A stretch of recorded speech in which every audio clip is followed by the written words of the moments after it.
we exist as a nonprofit that is here to bring together all of the different players, individuals and organizations and businesses and food producers who are working on a more food secure New Brunswick.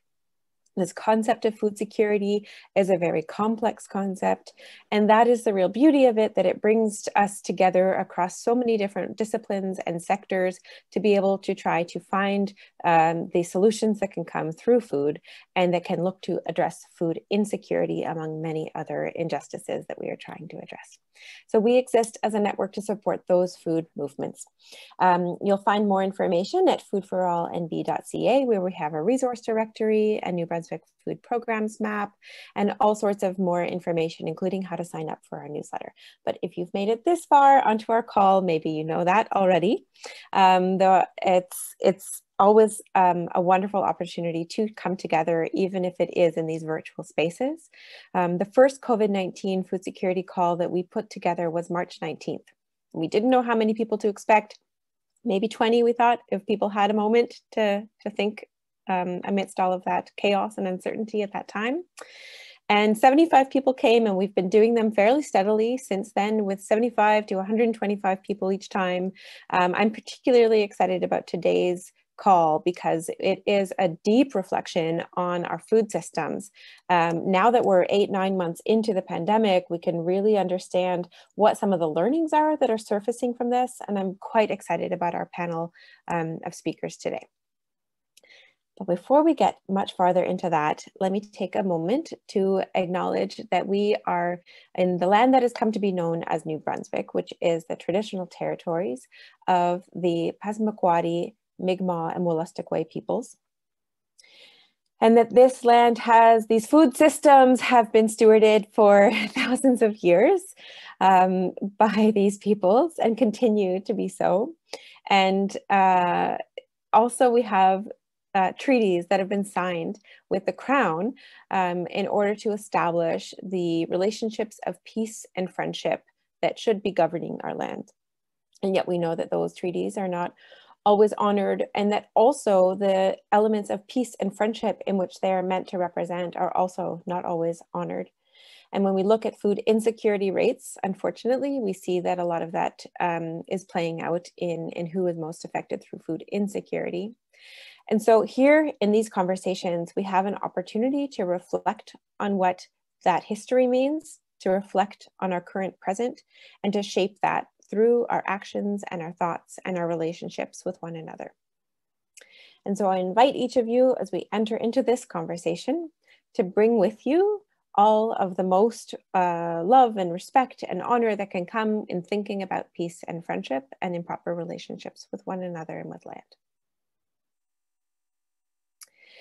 And so with that, I will invite that each of you introduce yourselves. We have a chat box. That's a great way to put a little bit about yourself, what brings you here to this conversation today. And it's always great to see the diversity of people from around the province with different interests and different backgrounds coming together on these calls. So please take a moment to bring yourself into this space with a short introduction in the chat box. I can see that we have folks who are representing farmers markets and community gardens and teaching farms and distributors, and there's quite a diversity coming into this conversation about food systems in New Brunswick amidst COVID-19. And we're particularly focusing on our local food systems, really wanting to see what are our local producers, distributors, retailers learning from this moment.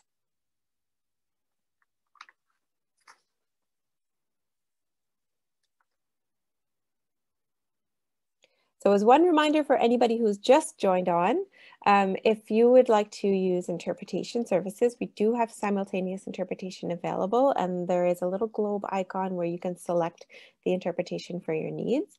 Donc, si vous avez nous rejoint juste maintenant, on a l'interprétation simultanée. Il y a un petit icon, c'est comme une petite planète en bas, et vous pouvez choisir votre langue préférée. And so it is my pleasure to introduce the panelists today. I will take just a quick moment to introduce them all first, and then we will start in with our conversation. So typically we leave space for breakout rooms at the end of these calls, and we encourage a lot of peer-to-peer support. We have so much to discuss that we will approach today's conversation more as a moderated panel with our speakers.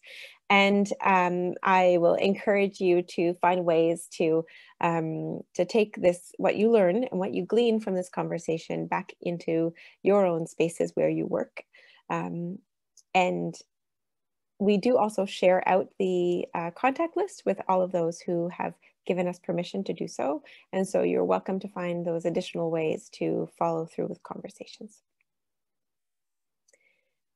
And so we'll begin with some introductions. I'm excited to invite Tim Livingstone, who is a local organic New Brunswick farmer who owns Strawberry Hill Farm along with his wife, Kirsten.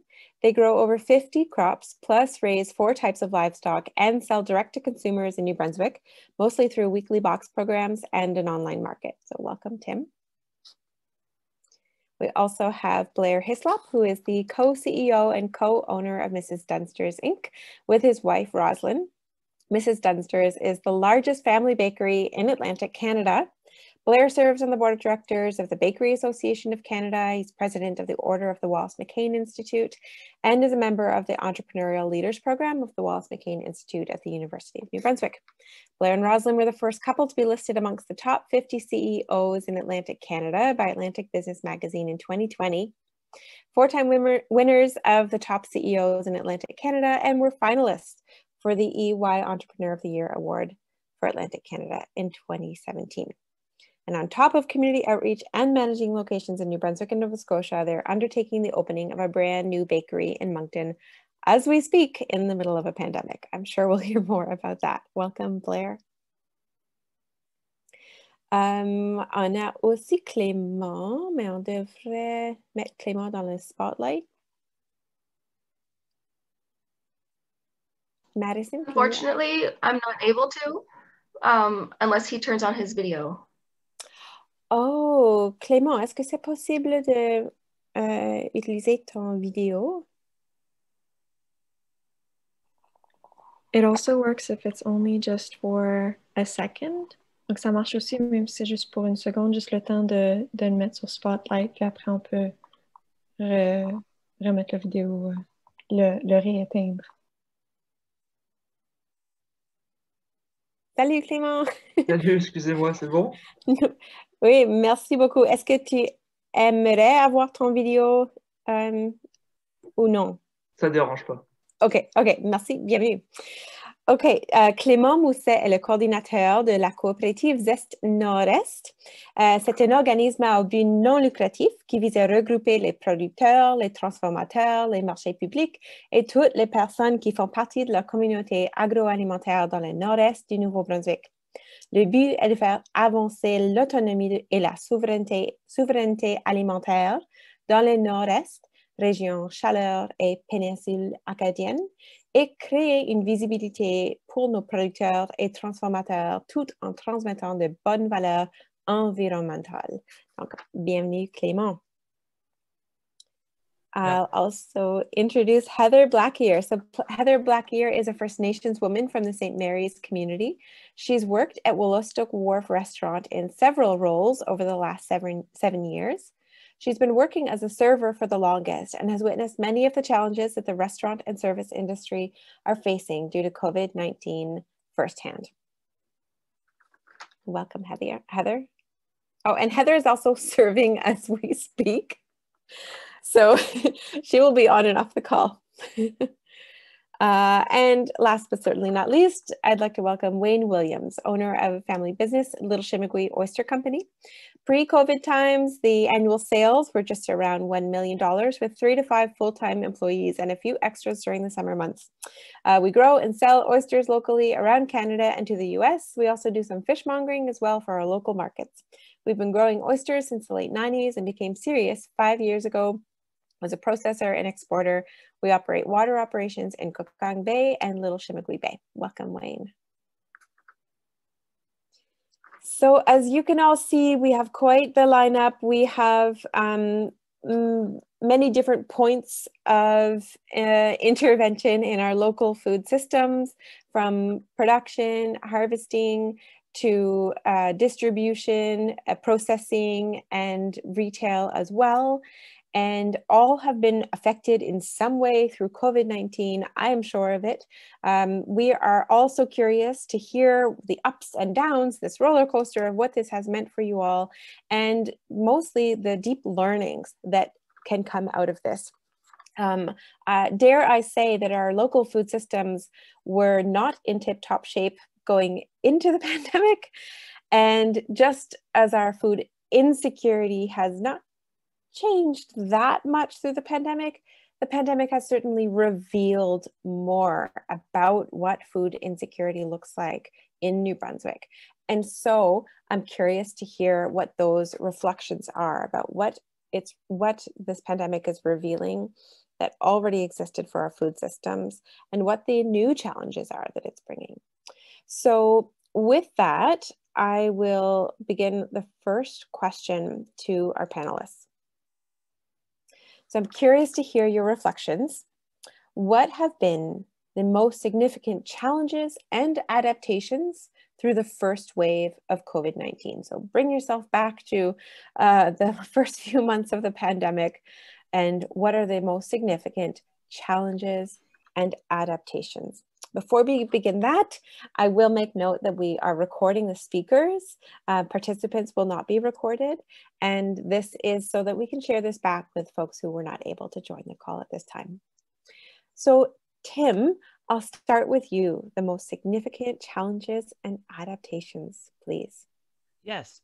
So we were kind of fortunate in that we had already started an online market in January. We were still very new into it, but I guess the first significant challenge was just to try to upscale for the demand.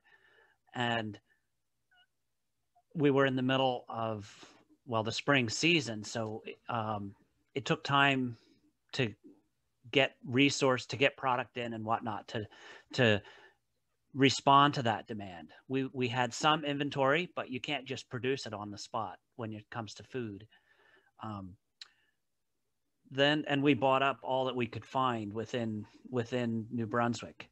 We were able to do that. We ran short into May, but then I guess we were pretty quickly faced with the second challenge, which was that our labor, the key portion of our labor, which comes back each year from out of province, were not allowed in.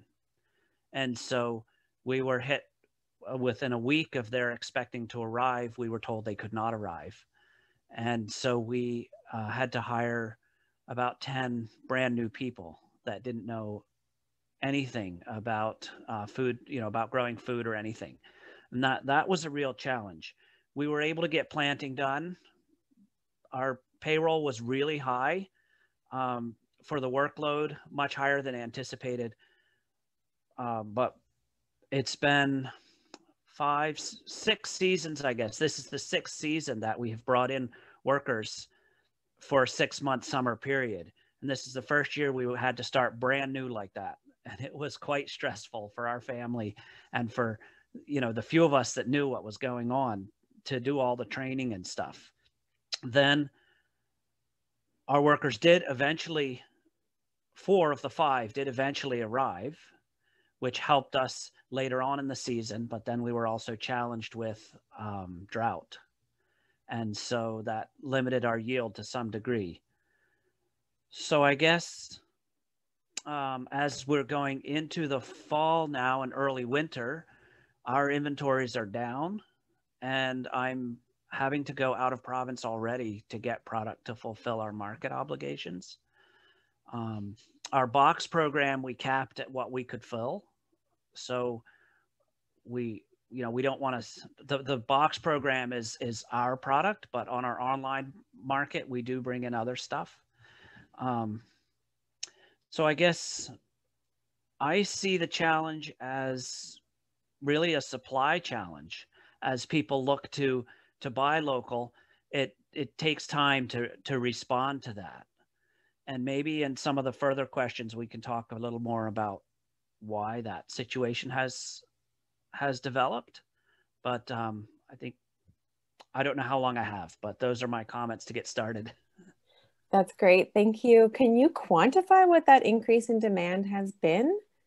What are you seeing? It's a little tough to quantify, except to say that our gross sales have been up 40% this year. But that doesn't mean we're meeting the demand. That's just what we have been able to source and grow to meet. Right. Okay. So at minimum, 40% increase in demand. Yeah, because we've turned away more people than we ever have in the past. We've increased production and still turned people away. So it's hard to say. I can just, yeah. Okay. Okay. Thank you for that. Yeah. So yeah, we will get time to go more into those issues. Blair, I'm wondering if you can comment on what you have seen as some of the challenges and the opportunities that have come, or adaptations to it, but maybe give us a little overview of what your business looks like in relation to local food systems first. Oh, sure. So we have Mrs. Dunster's Bakery. So we have a number of bakeries across Atlantic Canada. We basically go to every grocery store in the Maritimes and Maine twice a week with fresh product, which has brought its own challenges through COVID, as we don't have any inventory. So we start every day with no inventory and try to bake the products that need to get to market. We also have Creddle's Corner Market in Hampton, which is a market with a produce market, butchery, bakery, garden center, these kinds of things. We have the largest assortment of products that are made in New Brunswick, or arguably Atlantic Canada, that are available. And so we have a bunch of different sort of dimensions to that. So for us, the biggest challenges, I think, demand was one of them. So, we'd go from making 2,000 loaves of bread a day to 25,000 loaves of bread a day almost overnight, then back down to 2, and then back up to 25. And so just managing the supply chain of the demand that was quite sporadic in the early days was a real challenge. And, in our business, we fill the shelves. If it doesn't sell, we have to bring it back. So you have to get that supply and demand lined up with fresh product, which is particularly challenging, and something a lot of folks on this call can relate to, I'm sure. We also had to deal with that in the context of significant labor shortages, but for different reasons. So we didn't have the same issues that Tim had with seasonal labor, but we had a lot of people that had childcare issues, a lot of people that were living with vulnerable people, a lot of people that were just afraid to come to work. So we lost something like 25% of our workforce in the short term. So, we were seeing unprecedented demand with fewer and fewer people, and that created a number of challenges. On top of that, we make a lot of food and baked goods and meals and things for hospitals and nursing homes and so on. So we were asked to build 8 weeks inventory in case our people got sick and we weren't able to produce things. So we're trying to, build inventory and keep up with unprecedented demand, 25% fewer people. There was a whole number of challenges associated with that. And so how we adapted to that was kind of around, initially it was all about sort of the 3 S's: sanitation, segregation, and separation. So we were, separating employees on the line. We were upping the PPE and the sanitation requirements, and separating production lines so people were further apart. And then we were segregating shifts so that, used to be people would be crossing over. We run pretty much 24 hours a day, 7 days a week. So people used to cross over, and all of a sudden we have separate entrances for different shifts and separate staff rooms, and just trying to make sure if somebody got sick on one shift, everybody didn't have to stay home, that we could make sure they hadn't crossed paths and this kind of thing. So there was a lot of adaptation and changes to our protocols that it added a lot of stress to the employees. We've had mask mandatory in our workplace since April, and those kinds of things, create a lot of stress and anxiety for folks. So just managing through that and we've had more sort of HR issues probably in the last 6 months related to mental health issues than we've ever had in the previous 6 years. So it's been a lot of work, it's a different place than it was a year ago. Let's just say that. That's right. And so interesting to note those ripple effects, including on mental health. Can you explain a bit more about going from 2,000 loaves of bread to 25,000? I'm thinking at the household level, how many people were scrambling for yeast, getting into their own interest in bread. But what did that look like for you? Why such a large fluctuation? Well, I can't explain why.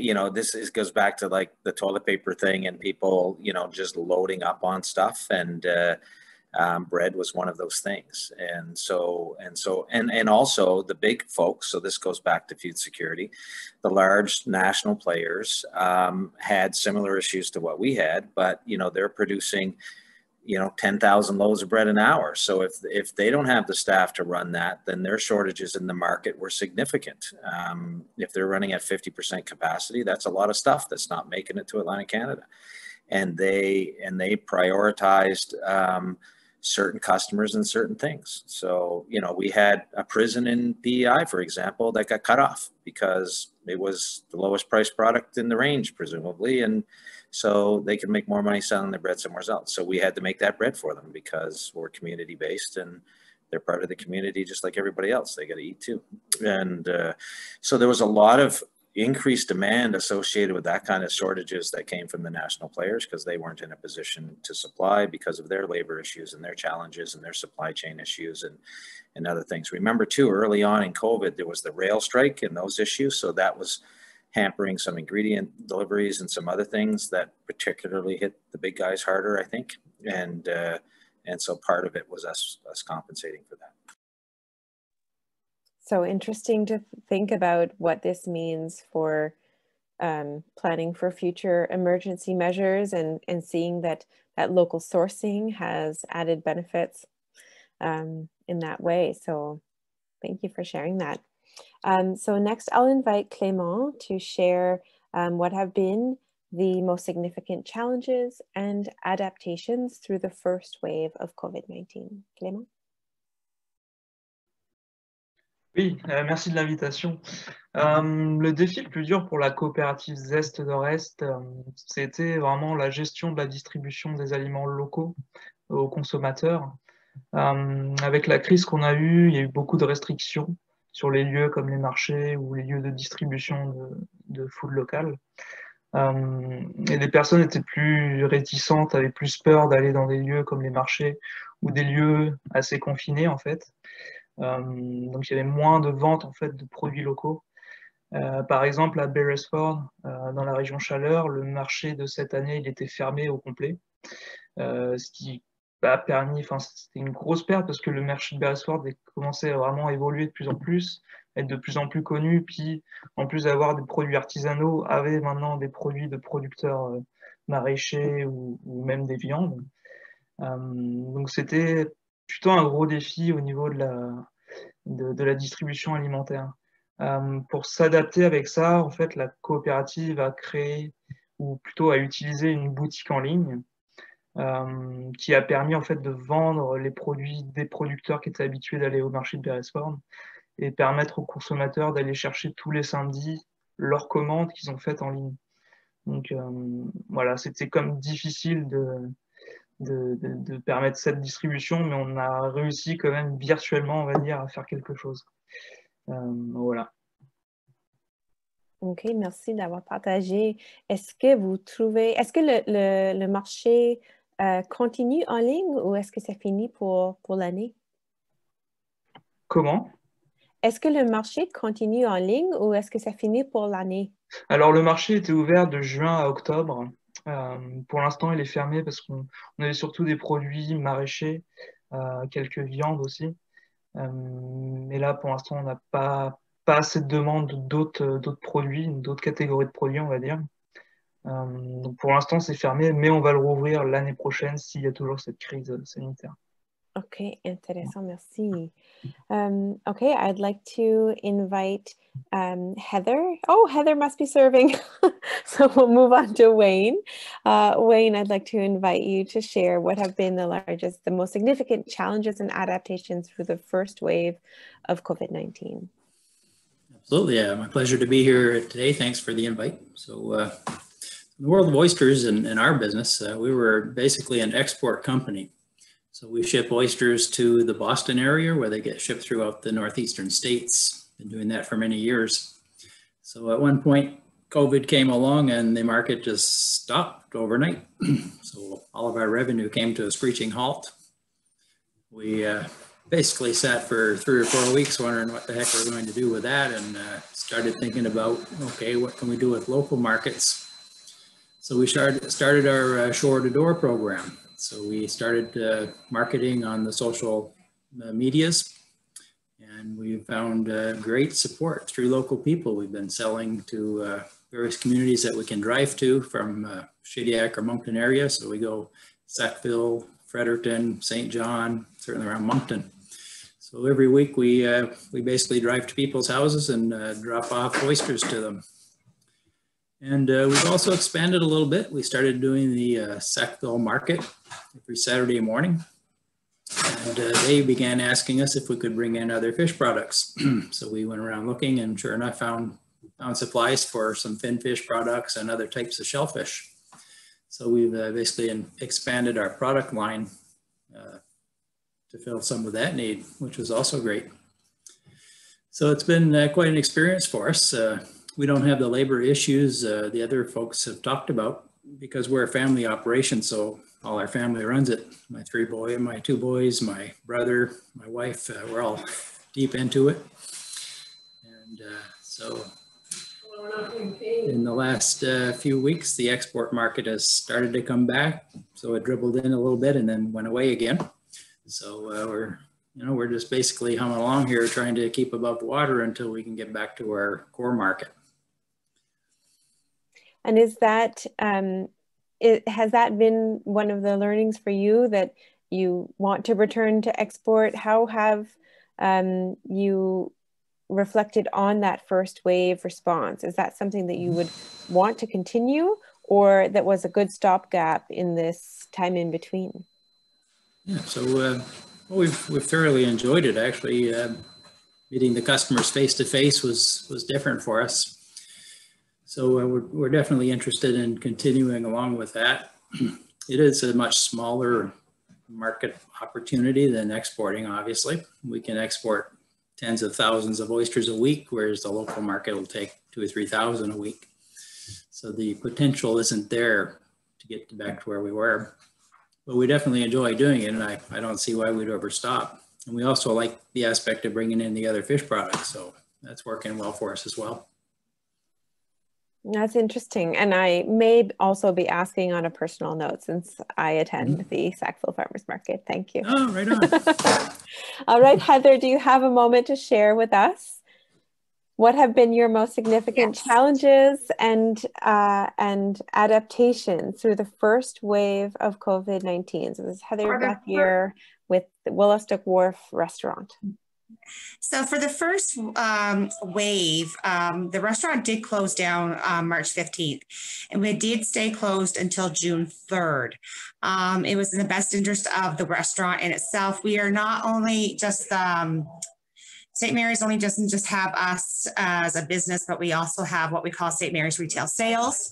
So we have a smoke shop, gas bar, a grocery store, pharmacy, all those type of businesses as well. So not everybody was comfortable with working, and maybe one of them, I was not being comfortable with continuing to work within the first part of the pandemic, but some of the staff were. So they were placed up amongst our grocery store, the smoke shop, and the gas bar. So that helped them deal and still be able to pay their bills and whatnot. Most of our product down here, we are a seafood restaurant, but most of our product down here is frozen upon arrival. So there wasn't a lot of waste that went into effect. Anything that we did have left over, we did cook up, like our salmon, the steaks, pork chops, things like that. We cooked all those up and we took it to the smoke shop, the grocery store and whatnot for our members and employees, which are not all St. Mary's First Nation members, so they could have and enjoy a good meal as well. So it did affect us in a sense is that when we came back from that, of course, we had to change our seating plan. We had to have plexiglass in between all our seats. So that was a little bit of a struggle trying to navigate that and how, because we lost a lot of seating, we lost at least 5 tables.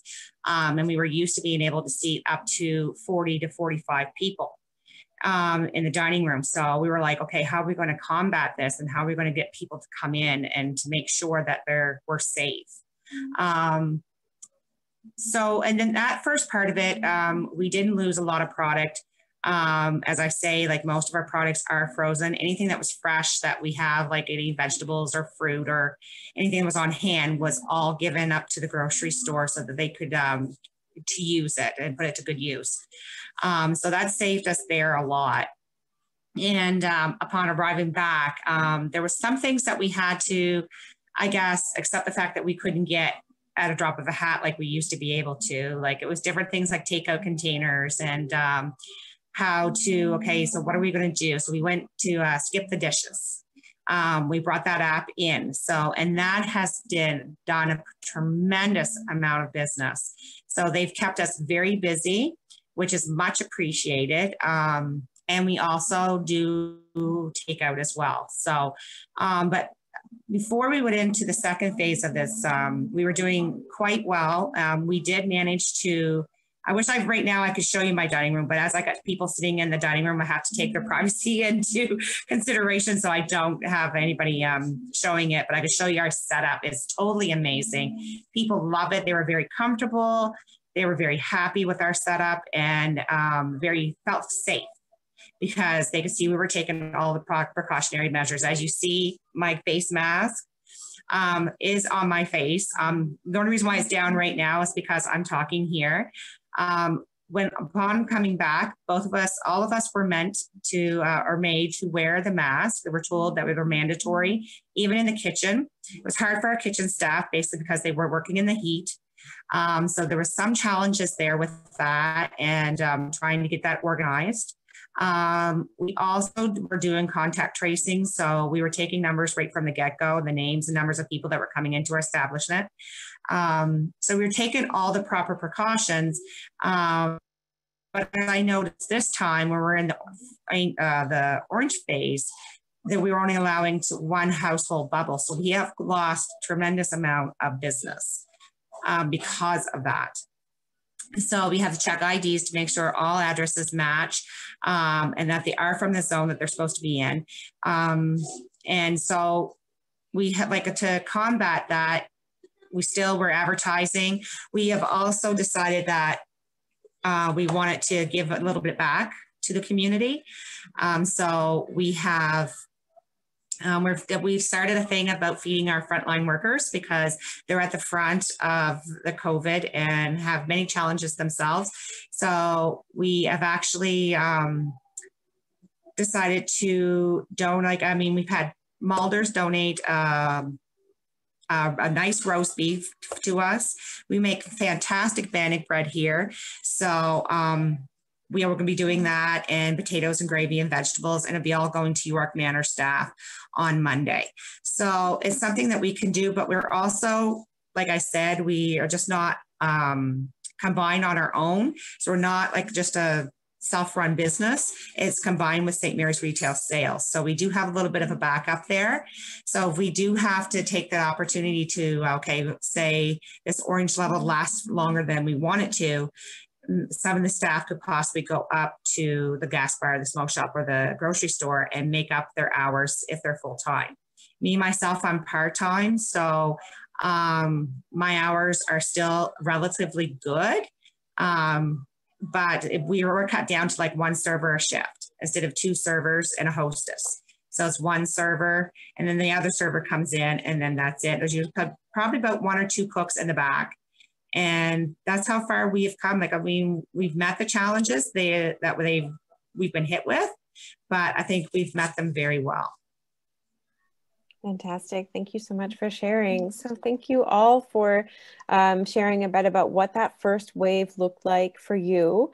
I'm so curious to hear what that reveals about where our local food systems in particular can come out of this pandemic stronger in the end. Are there new opportunities that have been shown through that first wave?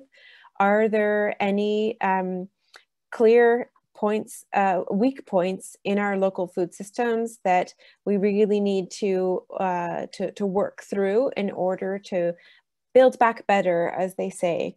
I'm kind of curious to ask Tim first, because we know that our vegetable production in New Brunswick is fairly low for what we consume. So of all the vegetables that we consume in New Brunswick, it's roughly 8% that is grown here in New Brunswick.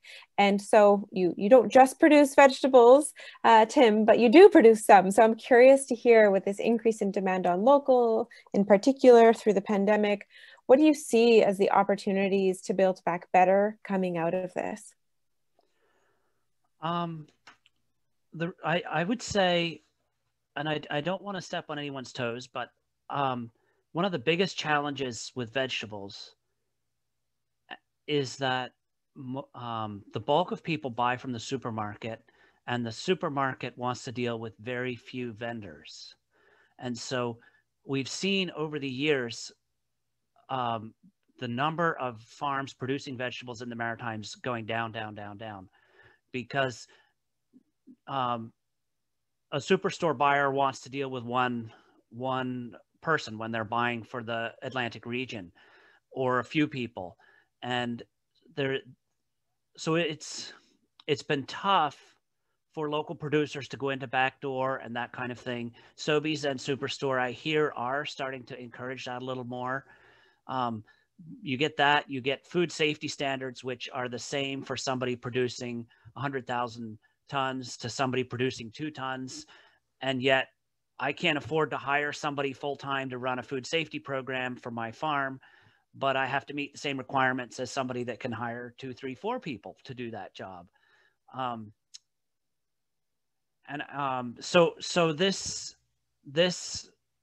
the way our food system has traveled in this direction has really reduced the number of small farms that can supply the chain. So, you know, we've looked and struggled with this. My wife and I started the farm, and so we're not multi-generational. So it's a challenge to pay all the bills, buy farmland, do all of this, and grow at the same time.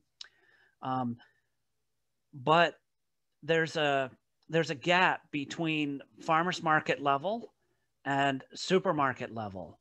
And when the farm wants to expand, how does it go beyond dealing with the local farmers markets and what they can get from there, and get to a larger size that could be somewhere in between? There's a gap there that's it's a tough spot to fill. As we look at adaptation, I really believe that the systems need to adapt to accommodate more farmers. And because diversity is what's going to provide stability. So in a simple example, if I have one customer in that superstore, or even 2, superstore and maybe, but you know, a couple of big customers, and they don't like my price, they can turn me off, and suddenly I'm out of business. Or they'll drive my price down to a point perhaps where I can't make money. Whereas if I have, 1,000 customers or 500 customers, my business is much more stable, because it's very unlikely. I mean, you could have a food safety scare or some tragic situation, but it's much less likely that you're going to turn the minds of 500 people all at once. And so that's part of the reason why we like to have a diversified operation. We grow many different things. It's challenging, but we try to make all the parts work together so that we can have diversity. It works in growing vegetables. If this year we had trouble with potatoes and we had drought during carrot germination, so potatoes and carrots are down, but then we had a nice fall. So we seeded lots and lots of spinach and salad and things like that. So we can make up some of the revenues that we lost from the one with the other. So when we're looking at a resilient food system, I think we need to look at ways to not just make the big guys go bigger, but ways to encompass, to allow smaller farms to enter the system. I've also seen many times where somebody will put in a big plan, big greenhouse, big facility, try to jump right in, and then they often fail because I believe you're going to be much more sustainable if you build from a known and you build slowly and you build consecutively. I'm happy to be challenged with that, but that's my outlook in the way I see that. Did I answer your question? Yeah, that's great, Tim. Thanks so much. And I'm seeing a question come in the chat box. I want to make a mention to all participants. Please feel free to ask questions in the chat box. I'll try and relay as many of those as I can.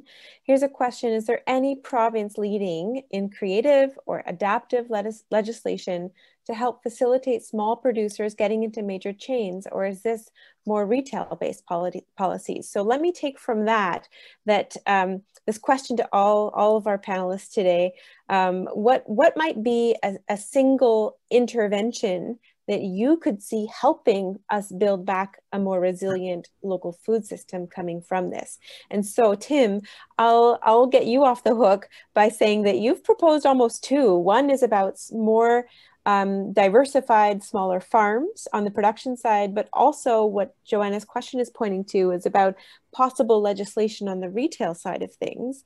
So I'll leave that question in the chat box for now, but for our panelists, what is a single legislation or a single intervention that you could see us building back better for a more resilient food system out of COVID-19? Blair seems ready to go.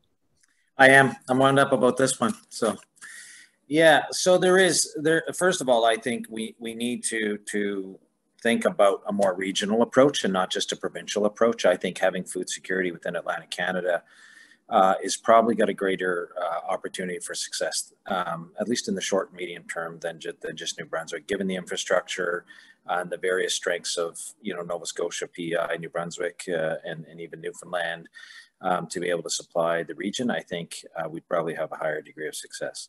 Having said that, looking at the legislation per se, I mean, there's no legislation anywhere in Canada that would help with this issue of sort of getting into the big retailers. But I'll tell you who's done a really good job with government policy is PEI. And so PEI has the Food Island Partnership, which is really the link between economic development, innovation, tourism, and all of the government departments to coordinate the food strategy for PEI. And there are a number of different levels and layers to that. But they have a fully integrated approach across all relevant government departments, agriculture and so on, in terms of marketing and promoting and building infrastructure and so on for food. And one of the ways that they've dealt with this issue of, how does the small and medium-sized folks get into the big accounts, is they've created a program, a mentorship program. So they identify 6 companies a year that are food companies that have kind of reached a certain level of sales, but can't seem to break that barrier, that glass ceiling. And they surround them with a mentor team of 3 mentors and some money and some support. And so I'm part of that program. I'm on one of the mentor teams. Every year we mentor 3 companies and we try to help them deal with those issues, because sometimes those issues are around packaging and products, sometimes it's around distribution and supply chain, sometimes it's around efficiency or financing or whatever. So they're all different, and so they basically surround these people with the resources they need, these organizations, family businesses and so on, to be able to say, okay, what are your goals, what are you trying to get to, and how can we help you get there?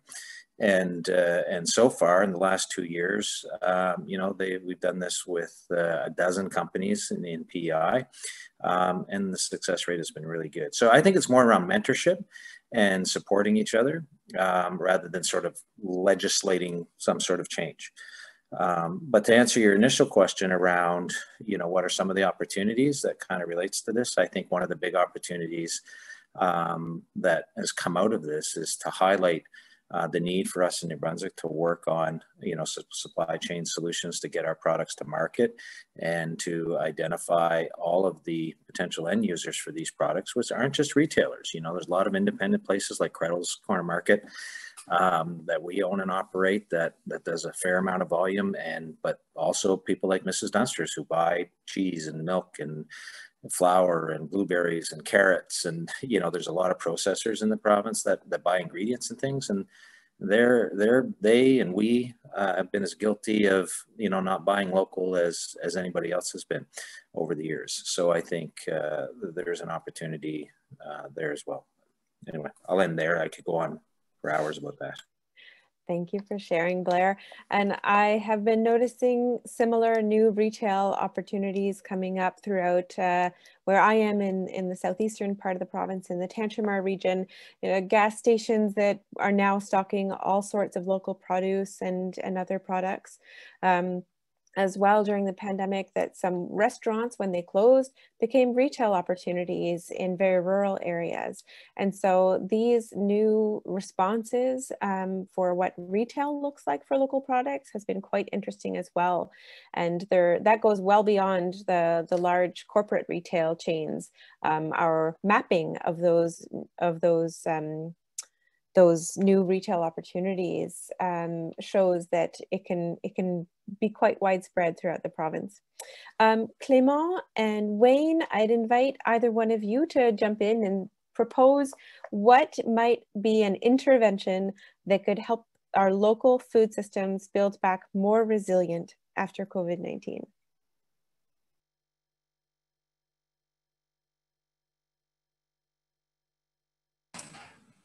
Okay, so I'm not sure what I can add to Blair's, but I think he's right on. It's around how do we manage our economic development with small businesses.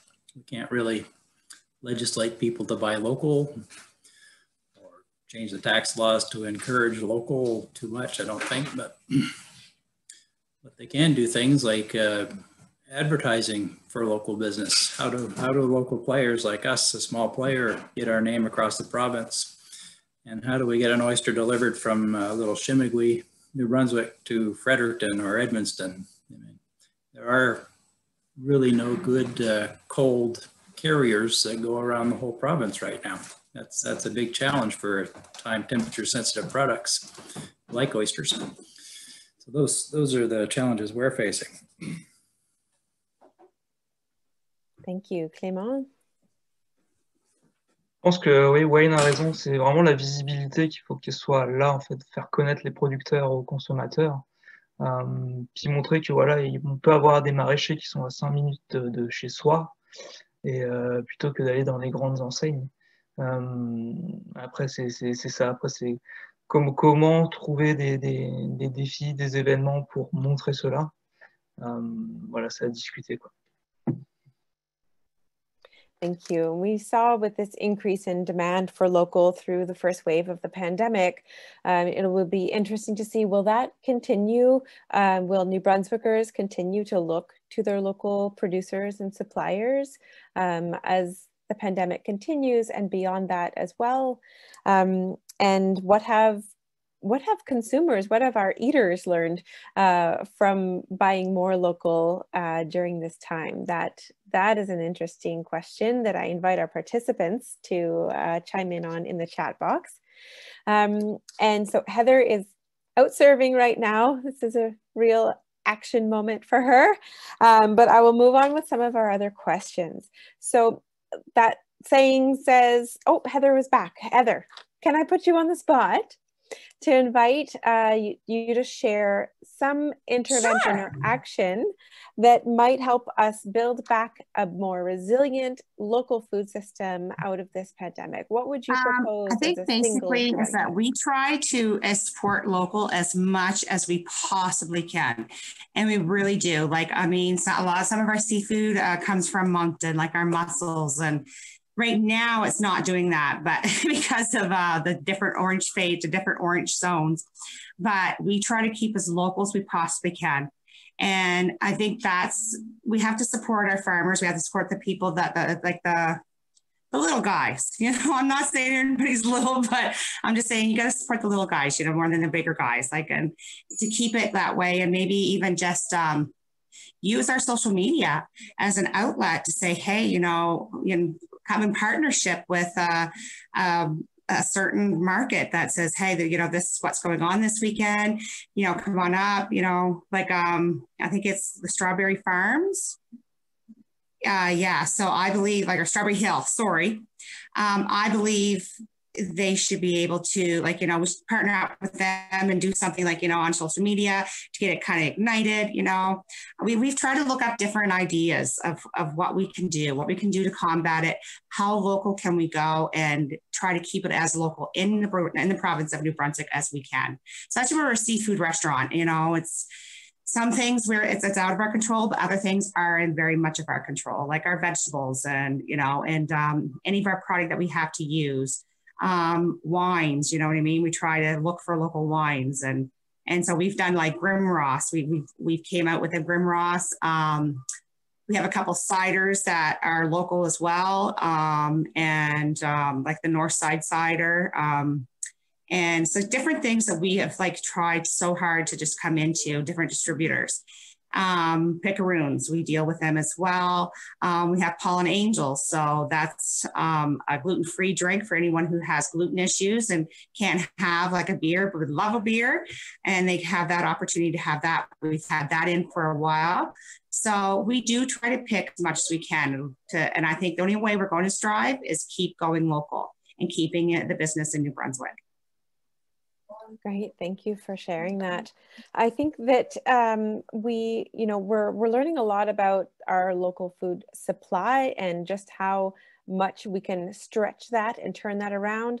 One thing that I recall many people talking about in the early phases of the pandemic was about the just-in-time food supply, that many of us, if we were to go into full lockdown, that we would have retail access to maybe 3 days of food, 72 hours, and that our large retailers often only supply a just-in-time food supply. And so, Tim, with your planting schedule, Wayne, it's possibly quite similar for you. Clément, you represent, Blair represents so many producers that you need to plan the year in advance in order to decide what your supply is going to be. And so I welcome any comments about what that, the elasticity of our supply looked like over the last several months. Yeah, shall I go ahead with that? Sure, please. Yeah. Yeah, vegetables, we are looking at a year, really, realistically. And that's short, because if you have to acquire new land or other things, then it can even be more than that, depending on the rate of growth. So, you know, in the short term, you can go to other places. When the restaurant shut down and potato and French fry market went down, then, you know, there were more potatoes. So there's some give and take that can happen from one stream to another. But generally those things, they take time. As I've been listening to the others speak, I think that making connections is really important for all of our businesses, and that we're stronger together. So the more we can make connections,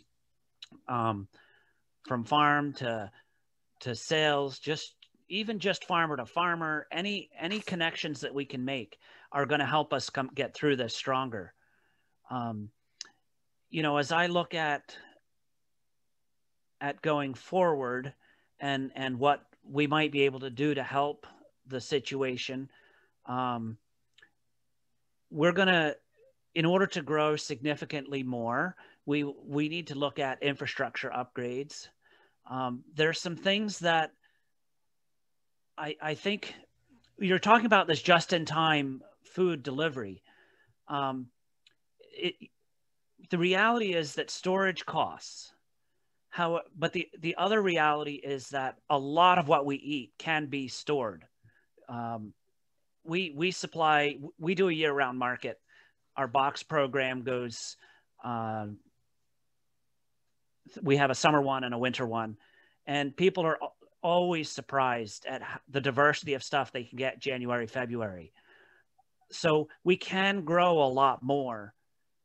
It does mean that we need the storage facilities to be able to handle that. We have some, but it's limited. Recently, I was talking with a person in government, and they were talking about investing in greenhouses, and that the government's really wanted to put in more greenhouse infrastructure. And we have greenhouses, we have tunnels. I think that they're good, but overrated in many ways when it comes to food supply. We all do like to have salad, but we can live on potatoes, carrots, onions, sweet potatoes, other things that can store all winter that you don't, you know, if we went for a month without tomatoes and cucumbers, we would survive. And greenhouses in the winter are our most energy intensive way of producing any food, period. It's, in most cases, it's even better to bring food from the south, as much as I hate to say that, than it is to try to grow it in the north, because the sun is so important and you have so little of it in relation, and it's so cold in the winter. So I think we can do a lot with storage and you know, to build some resilience. But it's, I don't know, it's going to take an intentional change, I think, because it is more costly than just shipping stuff in and selling it within the 3-day period, as you talk.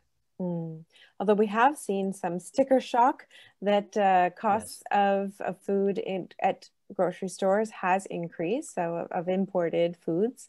And so, yeah, that may only increase, as we can also see that that's tied to global climate change, especially where our food is mostly grown elsewhere. So that may shift in what the cost of local is to New Brunswickers as well. It is true, and we've seen prices, and we've had to increase prices ourselves just because of the increased cost to produce things. Okay. And it is a challenge when looking at the most vulnerable. Yeah, and Tim, you mentioned about connections and how we need to work together. I just want to draw in a couple of comments and questions coming in the chat box. So Maxime is asking, with the food and beverage or agri-food sector being so wide, so diversified, how do we gather the stakeholders to create momentum for the industry? And so I'd actually like to turn that question to Clément, because you represent a cooperative that is about retail and producers, and so you can combine a lot of these partners together. How do you see partnerships and collaborations being part of this puzzle? En fait, c'est ça, le but, c'est vraiment de rassembler le plus de producteurs possible pour avoir une diversité de produits la plus grande possible, en fait, pour permettre d'offrir une grande diversité de produits aux consommateurs. Après, c'est comme disait Tim, c'est facile là, en été puis à l'automne, parce qu'on a une grande diversité de produits puis d'aliments. Après, au niveau de maraîchage, arrivé vers l'hiver, et quand il y a plein de neige, là, ça devient un petit peu plus compliqué. C'est là où il faudrait voir et penser comment on peut faire pour réussir à produire, ou au moins à donner accès aux produits locaux pendant cette période.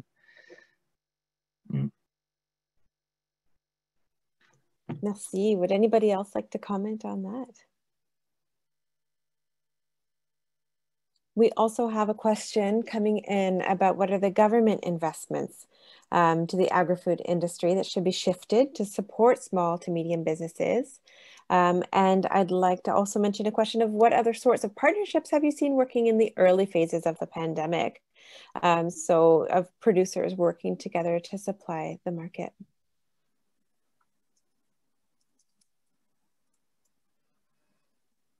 Who's that question for?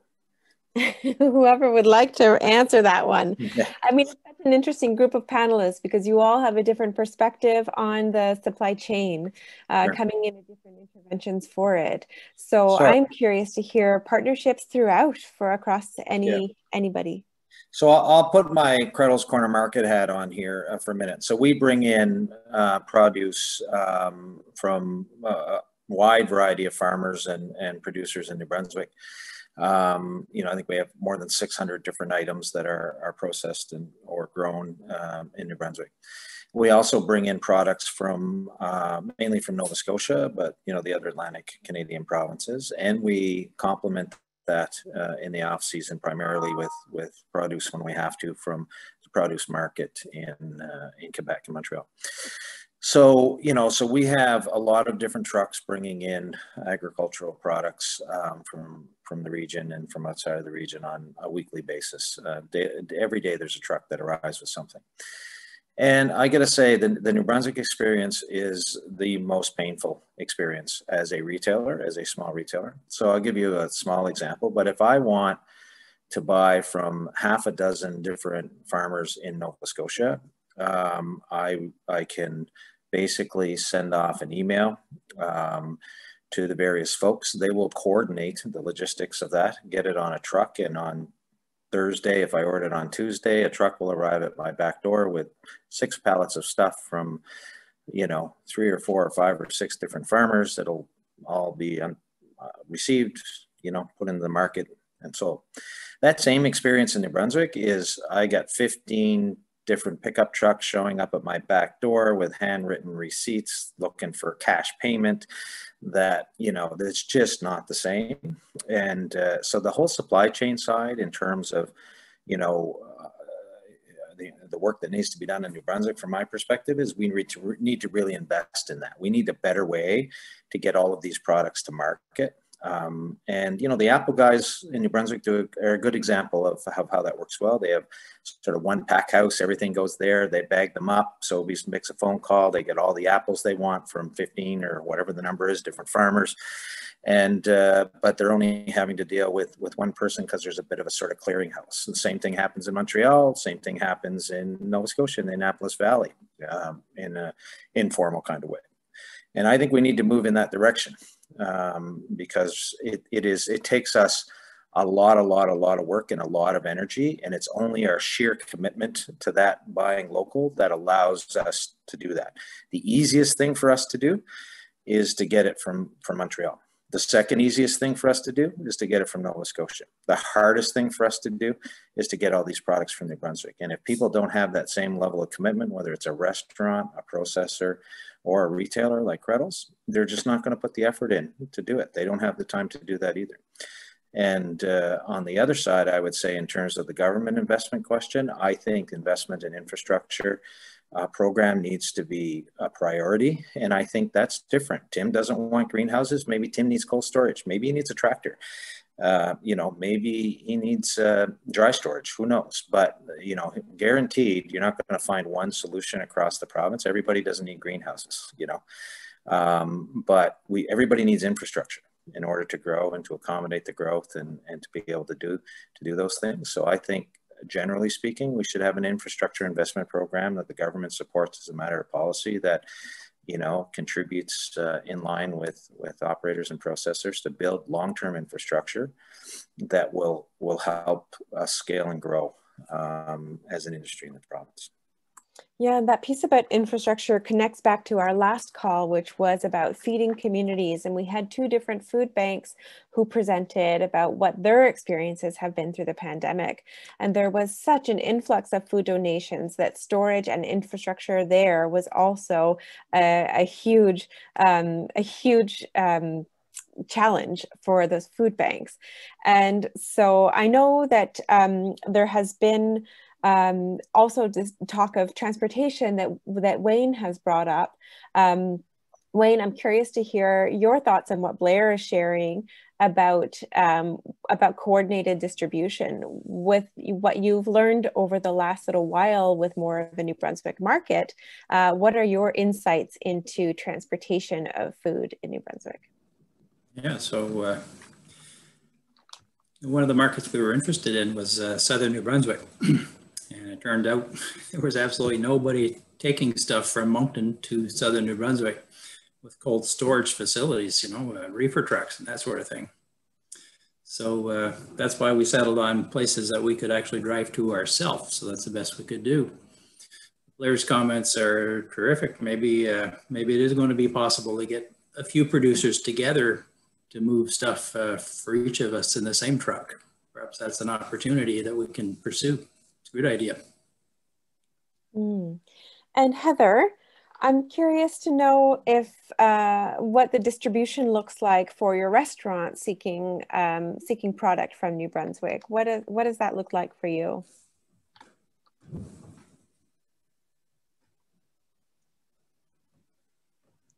Oh, Heather, did you catch me there? Hi. Yeah, I got you. I was looking at Adam. I was looking at Adam, my manager. Can you repeat the question again? Sorry. Yeah, so just talking about a lot of the transportation challenges that come with sourcing New Brunswick product. And so has that factored into Wolastoq Wharf's ability to purchase local product? Is getting the supply in? The thing is, it has been a struggle for us, most definitely. There's some things that, that we do sell that we can't get, or we run out and it takes like forever for it to come in. And this could be like even from takeout containers to even like a certain product that we use for a certain item that we make. I mean, everything we make homemade, like all our sauces, all our dressings, everything is done by scratch. So it's nothing that is like pre-made or we buy pre-made because we just don't believe in that. So we've struggled in the past with like getting certain products and having them in, but we also realized that we weren't the only ones that were struggling with that product too. We were hearing from other restaurants and other establishments around the city that they were also struggling with this as well. Like, I mean, certain specialty items like say halibut. Halibut is it's not considered, it's like a specialty item. So it's not always guaranteed that we're going to have that product. It could be mussels. It could be, anything like that we run out of. And takeout containers, we were having a hard time getting even plastic takeout utensils and stuff. We were having a hard time with that. I'm like, well, what are we going to do? So then we had like product downstairs though that we had kept from previous that it was like they're separate. So they weren't all in the same bunch. So we were just taking out of those boxes and just putting them together and actually putting them in with the takeout containers and whatnot. But I mean, and skip the dish too, is like certain items were on there that we had to discontinue as well because we just couldn't guarantee when we were going to get the product. And so we did have some of those struggles as well. Because we do a lot of ordering through Cisco. So we do rely on them a lot for our product. And so if they can't get it, then we can't get it. So, and that's basically how that goes. So, and I mean, yes, I have a takeout order under you for 5:30. Okay, transfer it to me. Sorry, I'm just trying. My poor manager, he's trying to go on his break, and so I have a takeout order under him, and he's just like. Anyways, I apologize for that, guys. But that's the rest of live action. Not always freedom. So.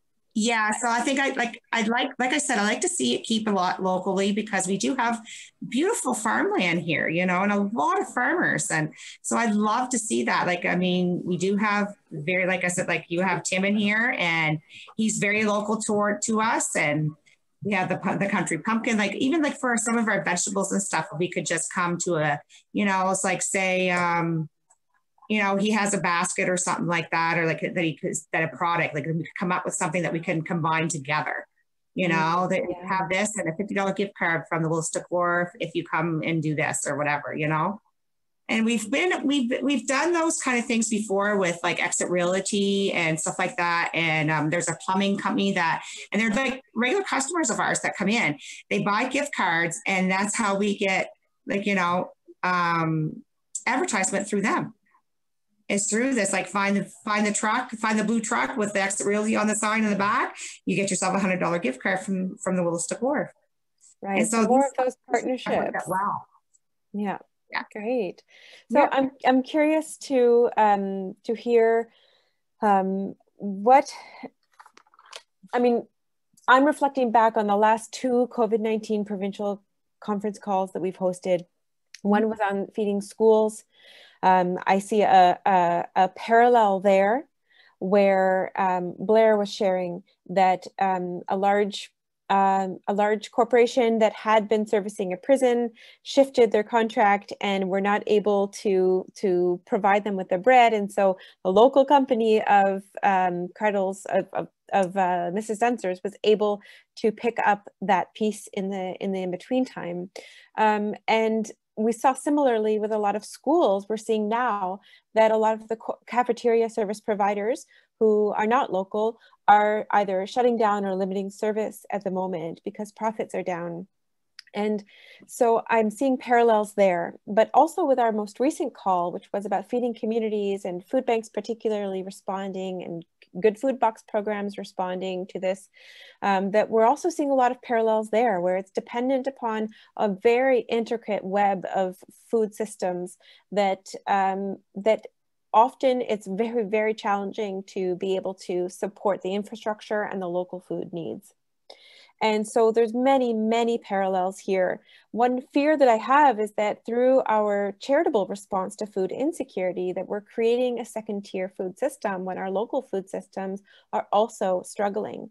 And so I wonder, what is it, how might we try to support our local food systems and also to alleviate food insecurity in our province? Are there ways in which comments that any of you would like to offer on rectifying those two? So that's a small problem to try to fix in a call. You look, I think, you know, there's been some reference in the chat line and so on to Canby and to other sort of types of organizations. I haven't been engaged in this kind of stuff, food security, you know, for very long, just for a few years. But I would say that one of the things we need to do is have an industry approach. So it can't just be the agriculture associations and, you know, and folks like that. We need to get industry involved who have assets and have capabilities to do things. We need a holistic sort of approach to this. We have a commercial kitchen at Cradles. We provide food and meals made with local ingredients to hospitals, to nursing homes, to several schools in our community. We do it cost effectively. We make money at it, and we support local farmers with it. And so, you know, at the end of the day, I think there's ways to do this. And, you know, Wayne was talking about not having a refrigerated truck to get oysters to, you know, St. John from Moncton. Well, we have a refrigerated truck that goes to Moncton twice a week, goes to Miramichi, drops food off to the hospital that's made with local ingredients and comes back empty. You know, we could bring things, you know, if we work together and we communicated. And I think that's one of the keys about Nova Scotia is they work together. Sometimes they compete, you know, because they're growing the same things, they're doing the same things, and but they're still friends and they still try to work together and support each other. And I think that, you know, we just have to have, one of the great things I think about COVID is that we're having these conversations and bringing people together. But I think it needs to be a broader audience of you know, there's a lot of assets in this province that could be converting some of those things into higher value added things. And the example I always use is, you know, we make pizzas, you know, and so imagine if we made a pizza with local flour and then we use local tomatoes and, you know, you turn that into sauce in our kitchen. We have a large kettle there that we can do 60 gallons of sauce at a time. So imagine we take local tomatoes and turn that into sauce. And then imagine we use peppers and onions and mushrooms that are grown locally on that and local grass-fed beef, and we turn that into an all local pizza. Well, you know, so that's, you know, big deal. but we do 10,000 pizzas a year. So imagine how many green peppers and onions and mushrooms and tomatoes that we would need to use in our one little operation, and the impact that that would have if we sourced all those locally. And I'll tell you, for me to source all that locally is really, really a lot harder than it ought to be, right? To be able to find that many green peppers and that many onions and that many mushrooms and that many tomatoes when I need them to do those things. But if I can do those and then I have the infrastructure to freeze them, then I can supply schools with pizzas and hospitals and my own customers and others, and we can have an impact. And that's just one little consequence of us kind of working together trying to solve those problems. And if now we do that with soup, we do it with turkey pot pie, we do it with beans, we do it with stews and other things for these other customers, then we can start to really have an impact. So that's my rant on that. That's great. Thank you. And I think we're hearing through this conversation what those multiple interventions could be that would make that easier, really how to make it easier so that that is possible.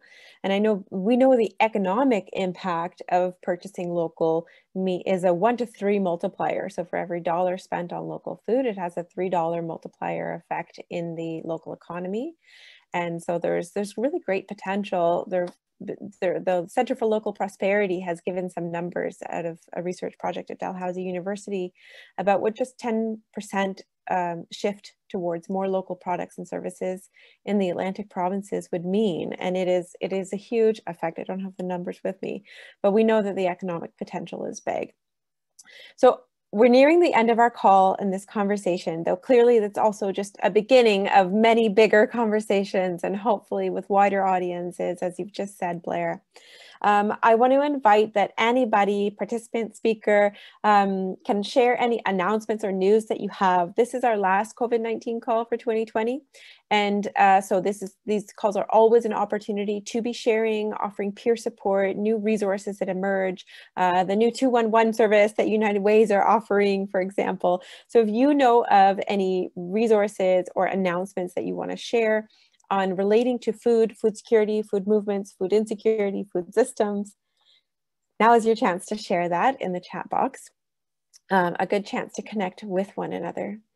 And I will continue on our conversation in closing to invite our speakers to share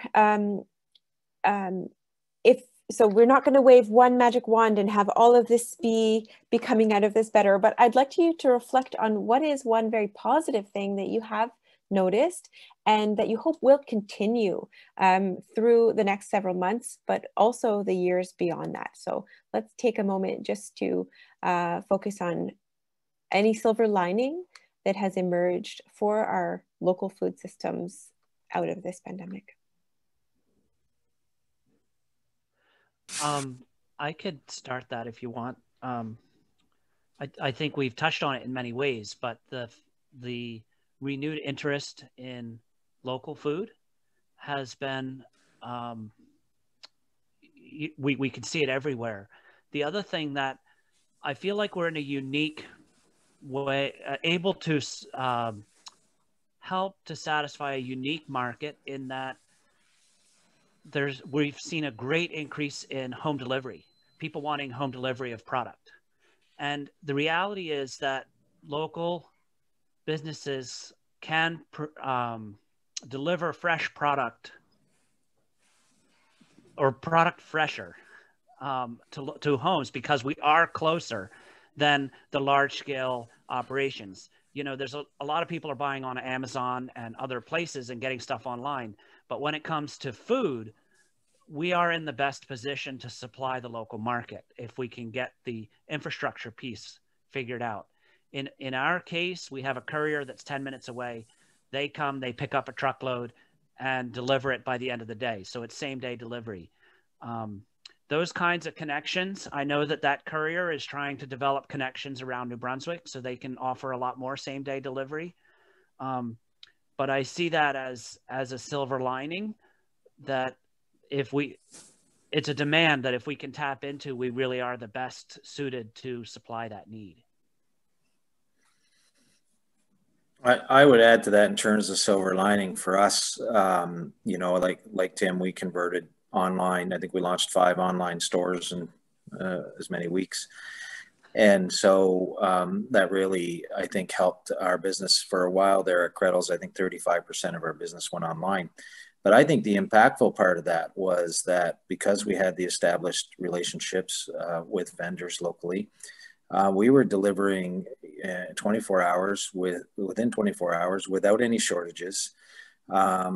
And while the big guys were, you know, had to wait weeks for your grocery delivery, and there was a large number of shortages. You know, there's one beef plant in Canada closed down that supplies a third of the beef made in Canada. Imagine. But we never had any shortages of beef because we didn't buy from those guys. And so I think people appreciated that. And I think they understood the value proposition a lot more. It wasn't just about, you know, the cheapest carrots all of a sudden. And now that we're in wave 2, I think we're starting to see it again. And that never, you know, it changed a little bit. So the online part, you know, became in person. But certainly the propensity of people to come to a smaller market where there wasn't 10,000 people trying to cram in to get their groceries, to get everything they needed and wanted. You know, because we had the established relationships and had done that work with local folks, and, you know, and who were mindful about their communities and supplying the need in the community during a time of need. You know, I think that was huge and probably under communicated in terms of, I don't think people truly appreciate the role that local companies and farmers and growers played during the spring. If it hadn't been for that, there would have been a lot more shortages and a lot more challenges and a lot more people going hungry, I think. So I think, you know, I think despite all the conversations, I think we did an awesome job under the circumstances. There's just lots of opportunity to do better. So. Wayne, you look ready to jump in. You want to share a silver lining? Oh, yeah, well, I was thinking the silver lining is the great support we're getting from local people looking for local products, and everybody wants to support one another, their neighbors.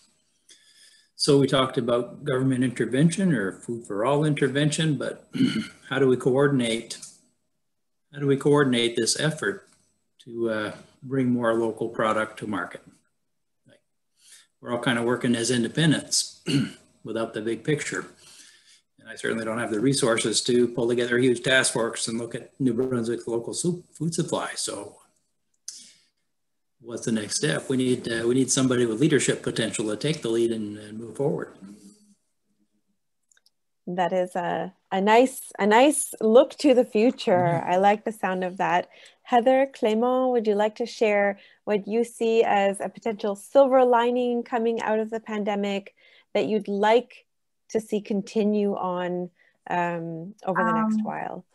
I think, like, I mean, with our grocery store, like I know with the grocery store, they have done, because we know that we had to do food safe security, like, you know, because they was very concerning. And we do have an emergency measures team that works very well with all businesses. And so we did do that. The one thing I like about St. Mary's is that we're just not about our own, we're about everybody else too, that's all around us. And I'd like to feel that, you know, I mean, Jason Cormier is our head chef. He's been in the restaurant business for many years. He's owned restaurants. He knows the struggles. He knows the ins and outs. And so we're very blessed really to have Jason as our head chef. There was one time we ran out of flour. Okay, we did. He got a hold of a buddy who owned a restaurant, and that buddy lent us some flour to get us through until we were able to get our order in. So that was fantastic. Like, you know, it's like, hey, no problem, come over and get it. And so to have that kind of connection is really amazing. We have that, like, you know, we've got something that, hey, you guys, that is a need, we have no problem with that, you know, because it's all about keeping it in New Brunswick too. We have to worry about New Brunswick before we worry about anything else, like, you know, because, you know, we're a small province, right? And then basically all we have is each other, really, you know. So I think, I mean, it's being supportive, and, you know, I like to see that to continue, you know, to support small businesses, because small businesses really need it.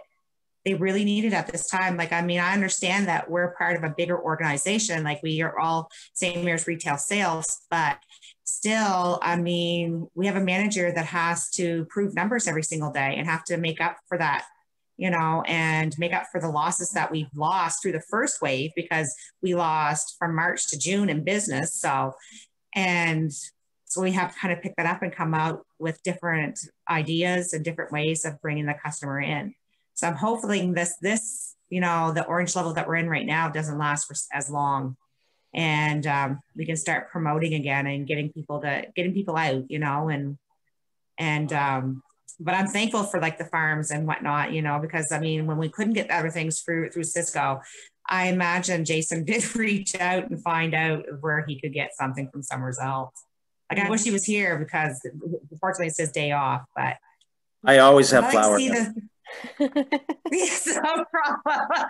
Don't worry, we'll come. I like this. Blair is making all sorts of new deals just on the call. Exactly. You wouldn't believe the amount of yeast we sold through COVID. So, you know, flour and yeast are not a problem. No, I mean, that was the one thing that people were saying, that there was no yeast in stores. And I'm just like, what? And I said, well, if we were open down here, you guys could have probably got some yeast. But we weren't, unfortunately. But I mean, I think we've scaled out pretty well, and I'm pretty proud of that. And because we are just like a small restaurant, so our maximum seating capacity is up to 40 people. So, right, you know, I mean, we've done very well. You know, I'm pretty proud of how far we've come. That's great. What a multitude of silver linings there. And yeah. Clément, I will invite you, je vous donne la dernière parole pour partager ce qui est comme le positif. Je sais que vous êtes encore dans les zones jaunes. Alors, partagez avec nous ce qui est le positif dans toute cette pandémie. Oui, c'est ça, on est encore en zone jaune, donc on n'a pas encore de restrictions par rapport au marché ou des choses comme ça qui peuvent venir malheureusement. C'est ça, je pense que les choses importantes, c'est de faire connaître les acteurs de l'alimentation locale, à savoir les producteurs, transformateurs, distributeurs, puis tout ce beau monde-là à la population. Faut montrer les bienfaits d'une consommation locale, c'est-à-dire sur l'environnement, sur l'économie locale, sur les apports nutritifs aussi des aliments. C'est ça, soutenir nos producteurs, c'est comme assurer une souveraineté alimentaire. Chaque année, en fait, la coopérative, elle fait une promotion de l'achat local avec un événement qui s'appelle le défi manger local. Et sur une semaine, on demande à la population de manger le plus local possible. Donc vraiment d'acheter le plus local possible, puis d'écrire le pourcentage local à la fin du défi. Le but premier, c'est pas montrer qui est-ce qui a le plus de pourcentage local, qui a 100% ou 50%. C'est vraiment montrer aux gens que c'est important d'aller chercher à manger à côté de chez soi, puis que ça existe en fait, qu'il y a des maraîchers, qu'il y a de la viande, qu'il y a du poisson, enfin n'importe quoi qui est présent à côté de chez soi, même si des fois c'est compliqué à trouver. Et puis c'est ça, c'est vraiment contribuer à un mode de vie durable, une économie régionale, puis montrer que nos agriculteurs existent, et puis montrer qu'au NB on a des belles choses, et puis qu'il faut aller de l'avant avec ça. Well, those are wonderful words to end with. I think it gives a nice summary to so much of what we've spoken about today. I want to thank all of our presenters for sharing the ins and outs of what they have been experiencing over the last while and their vision for the future as well. I want to thank the team at Food for All NB for the behind the scenes work of pulling this together. I'm glad to be among such great colleagues. And I want to thank all of our participants for joining today. So this saga does not end here. There is so much more to be seen from our local food systems, and certainly more about the food security response to COVID-19. Hope you'll stay in touch with Food for All NB as we continue these conversations. We hope to hear what support you're all gaining from one another in being able to connect through these times. So thank you, everybody, and I hope you enjoy a wonderful local feast this evening.